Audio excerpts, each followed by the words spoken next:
This modern-looking building in Somerset seems like a pleasant place to visit, but you might think twice when you see what it's called, the Paranormal Roadtripper's Nightmare Gallery.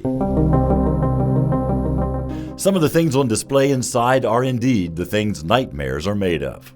It's a celebration of all things that go bump in the night. Zach Bales is the so-called Paranormal Roadtripper. He and his wife have traveled to 49 states and 29 countries, collecting souvenirs related to horror movies, investigating ghost stories, and talking to people who say they've encountered aliens and monsters.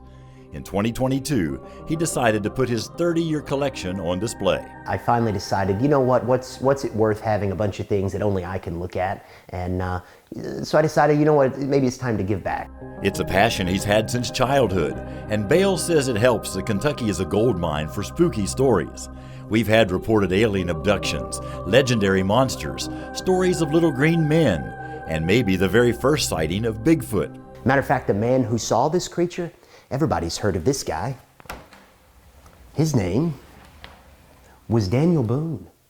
Most things in the gallery that seem horrific are harmless, but a few have a haunted history, such as these dolls given to him by a local woman. Her children had been complaining about these dolls. After the children started showing up with scratch marks on their arms, she put those dolls into a garbage bag and tied it off and brought it straight over here.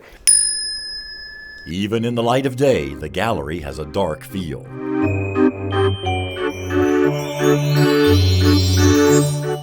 Bales teaches high school English and has written several books on the paranormal. He tells his students that it's important to keep folklore alive, whether you believe it or not.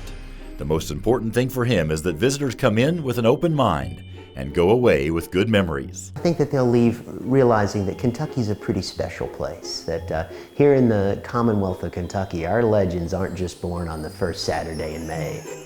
There's no charge to visit. Bales sells just enough books and gifts to keep the lights on.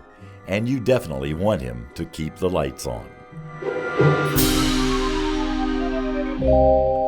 In Somerset, Marvin Bartlett with the Spirit of the Bluegrass.